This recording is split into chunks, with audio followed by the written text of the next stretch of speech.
ब्रह्मांड द्वारा चुने गए लोग, जिन्हें अक्सर चुने हुए कहा जाता है, वे विशेष आत्माएं होती हैं जिन्हें किसी महान उद्देश्य के लिए नियति ने चुना होता है।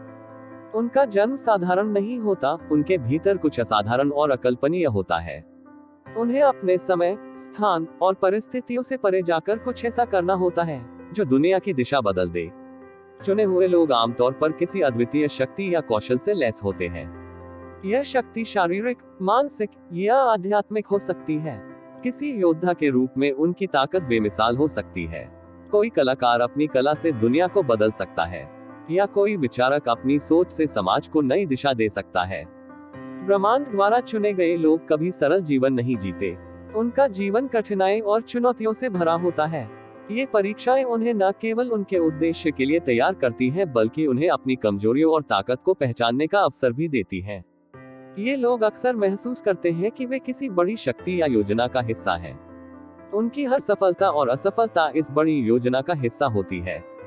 उन्हें सपने, संकेत या ऐसे अनुभव होते हैं जो उन्हें उनके उद्देश्य की ओर मार्गदर्शन देते हैं। चुने हुए लोगों के भीतर असाधारण सहन शक्ति होती है। वे बार बार गिरते हैं, लेकिन हर बार और भी मजबूत होकर उठते हैं। उनका संघर्ष ही उनकी सबसे बड़ी ताकत बनता है। ब्रह्मांड द्वारा चुने गए लोग किसी न किसी रूप में दुनिया को बदलने का सामर्थ्य रखते हैं। उनके कार्य, विचार या मौजूदगी ही लोगों के दिल और दिमाग में क्रांति ला सकती है। कई बार चुने हुए लोग किसी प्राचीन बुराई, अंधकार या शत्रु को समाप्त करने के लिए चुने जाते हैं। जैसे पौराणिक कथाओं में भगवान राम ने रावण का अंत किया, या आधुनिक कहानियों में हीरो खलनायक का सामना करते हैं।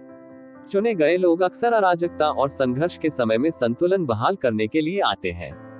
वे समाज, ब्रह्मांड या आत्मा के भीतर शांति लाने का माध्यम बनते हैं। उनका उद्देश्य केवल बाहरी परिवर्तन करना नहीं होता, बल्कि मानवता के भीतर गहरे बदलाव लाना भी होता है। वे लोगों को उनकी क्षमता, उद्देश्य और मानवीयता के महत्व का एहसास कराते हैं। चुने हुए लोग अक्सर अकेलापन महसूस करते हैं। उनके संघर्ष और जिम्मेदारियां उन्हें दूसरों से अलग कर देती हैं।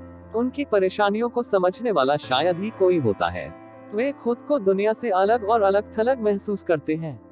उन पर पूरी दुनिया की उम्मीदों का बोझ होता है। लोग उनसे हमेशा परिपूर्णता और सफलता की अपेक्षा करते हैं। कई बार चुने हुए लोग खुद पर ही सवाल उठाते हैं, क्यों मुझे चुना गया? क्या मैं इस लायक हूँ? जैसे सवाल उन्हें परेशान करते हैं। उनका जीवन कभी स्थिर नहीं होता। उन्हें बार बार अपनी ताकत और धैर्य की परीक्षा देनी पड़ती है। चुने हुए लोग केवल लड़ने और जीतने के लिए नहीं बने होते। उनके आंसू भी असाधारण होते हैं। उनके आंसू दुख को शुद्ध कर सकते हैं, न केवल उनके बल्कि दूसरों के भी। उनके आंसू ब्रह्मांड की शक्ति को बुला सकते हैं, समय और स्थान को प्रभावित कर सकते हैं। उनके आंसू केवल दुख का प्रतीक नहीं होते, बल्कि एक नए अध्याय की शुरुआत का संकेत होते हैं। वे अपनी कहानी से दूसरों को प्रेरित करते हैं, यह सिखाते हुए कि कैसे कठिनाई और दर्द के बीच भी महानता पाई जा सकती है। उनके जीवन की कहानी हर उस व्यक्ति के लिए एक उदाहरण बनती है जो अपने संघर्षों में डूबा हुआ है। वे ब्रह्मांड की उस योजना का हिस्सा हैं जो हर किसी को उसके सही स्थान पर पहुंचाने के लिए काम करती है। ब्रह्मांड द्वारा चुने गए लोग सिर्फ व्यक्ति नहीं होते, वे विचार, परिवर्तन और शक्ति का प्रतीक होते हैं। उनका संघर्ष, उनकी जीत और उनकी कमजोरियां हमें यह सिखाती है कि असली महानता हमारी कमजोरियों को स्वीकार कर उनसे आगे बढ़ने में है। चाहे वे कितने भी बड़े हों, चुने हुए लोग भी हमारे जैसे ही इंसान होते हैं, लेकिन उनका उद्देश्य उन्हें अद्वितीय बनाता है।